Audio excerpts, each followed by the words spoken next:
il nous a dit: «Vous inquiétez pas, ils nous en ont mis 4.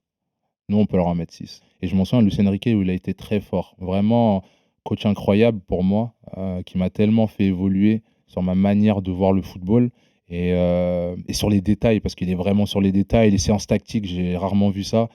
Heu, très vraiment sur les détails, incroyable. Et donc là, il avait tout préparé. Quand je vous dis tout préparé, limite le match, il avait préparé, il nous a dit: «Vous inquiétez pas, ils nous en ont mis 4.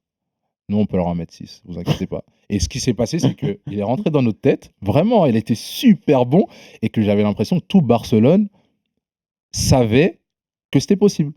Tout Barcelone, mais il y avait même pas un: «Ah, c'est possible». C'était possible. Donc au final, on arrive, le jour du match, je vois tout le monde est tranquille et c'est vrai qu'en Espagne, il y a moins cette rigueur-là quand tu es dans le vestiaire, faut être sérieux, faut non, c'est pas comme ça. En France, il y a beaucoup ça où si tu rigoles, on va dire que tu es pas dans ton match, alors que là-bas, moi j'ai vu autre chose. C'est que les gens, ils sont zen, ça rigole.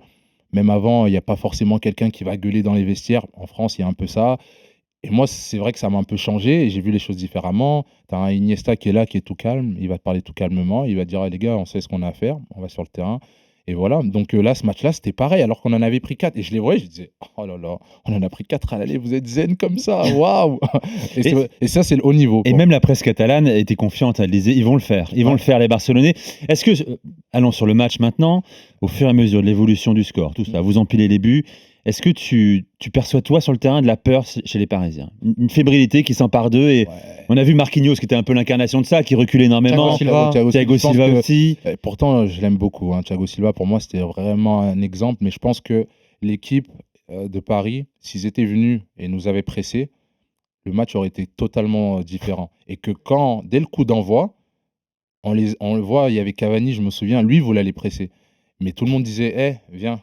Ah ouais. Ouais, bah, oui, je m'en souviens. Sauf Et pour moi Emery qui disait oui, lui au mais contraire. ça pour moi, c'était vraiment très marquant de voir ça et moi, je m'attendais à ce qu'ils viennent vraiment nous presser, mais pas du tout et au final, bah, ça nous a plus mis dans le match qu'autre chose et je pense que c'est ça qui fait que Paris n'aurait pas pu passer, parce que tu gagnes 4-0 à l'aller, honnêtement. Tu nous mets un peu la pression, tu marques un but, c'est terminé. T'as revu quelques actions litigieuses ou pas, plus tard ou pas? Je sais Non, pas, il y est-ce avait que rien Mascherano il mérite rouge sur Di Maria, par ça, exemple? c'est ça. Parce que c'est vrai que si la VAR est là à l'époque, peut-être qu'il n'y a pas si sain à l'arrivée. Et Mais on franchement va pas refaire ouais, l'histoire, hein, non, bah, de toute façon, on mais peut pas la refaire, mais je sais pas, avec la VAR, peut-être que les choses auraient été, différentes. Peut-être, parce que maintenant, on utilise la VAR un peu, pour tout ou même pas, des fois, on l'utilise pas, mais ouais, mais ça dépend.